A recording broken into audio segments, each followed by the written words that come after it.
వారసత్వం సహజం అనేలా మారిపోయింది ప్రస్తుత రాజకీయాలలో. ఇక్కడ అక్కడ అని లేకుండా మన దేశమంతా ఈ వారసత్వపు రాజకీయాలు మనకి కనిపిస్తున్నవే. అయితే ఇది దక్షిణాదిలో, అందున మన తెలుగు రాష్ట్రాలలో కొంచెం ఎక్కువగా, ఇంకొంచెం స్పష్టంగా కనిపిస్తుంది. ఏపీ విషయానికి వస్తే ఇప్పుడున్న అధికార ప్రతిపక్ష పార్టీలు రెండు వారసత్వపు పునాదులపైనే నడుస్తున్న సంగతి తెలిసిందే. ఇందులో తెలుగుదేశం పార్టీలో ప్రస్తుతానికైతే వారసత్వపు పోరు లేదు.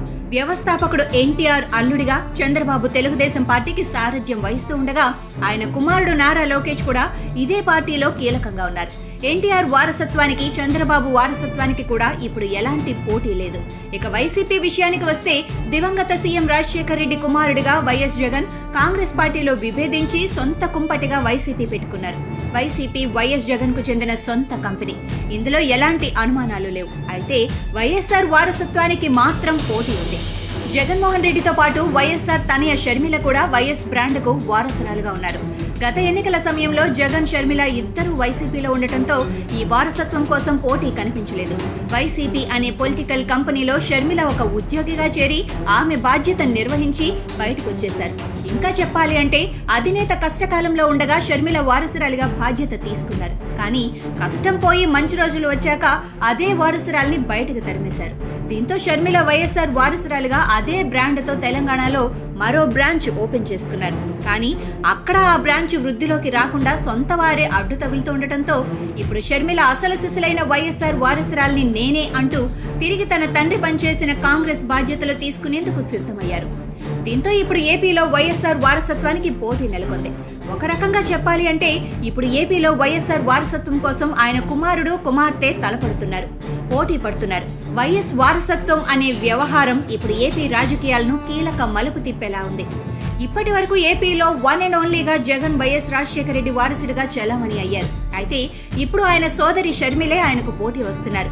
తాను కూడా వైఎస్ బిడ్డనేనని, తాను కూడా ఆయన రాజకీయ వారసురాలనేనని అంటూ ప్రచారం చేసుకునేందుకు సిద్ధమవుతున్నారు. అందున తండ్రి చివరి శ్వాస వరకు పనిచేసిన కాంగ్రెస్ పార్టీ నుంచి అన్నతో తలపడటానికి రెడీ కావటం షర్మిలకు మరింత అడ్వాంటేజ్ గా మారింది. అప్పుడు వైఎస్ ప్రవేశపెట్టిన పథకాలు, తెచ్చిన పాలసీలు, కట్టిన ప్రాజెక్టులు అన్నీ చెప్పుకునేందుకు షర్మిలకు అవకాశం దక్కనుంది. తన తండ్రి వైఎస్ఆర్ అంటేనే కాంగ్రెస్ పార్టీ అని, కాంగ్రెస్ అంటేనే వైఎస్ఆర్ అని గర్వంగా చెప్పుకునేందుకు షర్మిలకు ఎలాంటి అడ్డంకులు లేవు. కాంగ్రెస్ పార్టీ మాత్రమే వైఎస్ఆర్ కలను సాకారం చేస్తుందని, అసలు సిసలైన రాజన్న రాజ్యం రావాలి అంటే కాంగ్రెస్ తోనే సాధ్యమని చెప్పుకునేందుకు షర్మిలకు ఆస్కారం ఉంది. రాజకీయాలలో కుమారుడు, కుమార్తెల వారసత్వంలో ఎలాంటి తేడాలు ఉండవు. వారసుడంటే కేవలం కుమారుడు మాత్రమే కాదు, కుమార్తెలకు కూడా హక్కు ఉంటుంది. కనుక తన తండ్రికి గుర్తింపునిచ్చిన పార్టీలో ఉన్నవారికే ఈ వారసత్వంపై ఎక్కువ హక్కు ఉంటుంది. ఆ మాటకొస్తే వైసీపీకి వైఎస్ఆర్ కు ఎలాంటి సంబంధం లేదు. కేవలం ఆయన ఆశయాల ఆధారంగానే పుట్టిన పార్టీగా మాత్రమే చెప్పుకుంటారు. కానీ వైఎస్ఆర్ది కాంగ్రెస్ తో విడదీయరాని బంధం. కనుక ఇప్పుడు షర్మిల అప్పుడు తండ్రి కాంగ్రెస్ లో ఏ స్థానంలో ఉన్నారో ఇప్పుడు అదే స్థానంలో కూర్చుంటే ఆమెనే అసలు సిసలైన వారసురాలుగా భావించాల్సి వస్తుంది. అప్పుడు జగన్మోహన్ రెడ్డికి ఎదుర్కోవటం కఠిన పరీక్షగానే మారుతుంది. ఇప్పటికే 4.5 ఏళ్ల పాలనలో జగన్ తీవ్ర ప్రజా వ్యతిరేకతను ఎదుర్కొంటున్నారు. వైఎస్ బ్రాండ్ను దాదాపుగా ఆయన పార్టీలో కనిపించకుండా చేసేశారు. ఇప్పుడు తన తండ్రి పేరు చెప్పుకొని కాంగ్రెస్ తరపున షర్మిల రంగంలోకి దిగితే జగన్ను కఠిన పరీక్ష అవుతుంది అనటంలో సందేహమే లేదు. ఇప్పుడు వైఎస్ వారసత్వ పోటీలో ప్రజలు ఎవరిని గుర్తిస్తారు, ఎవరిని ఆదరిస్తారు అన్నది చూడాల్సి ఉంది.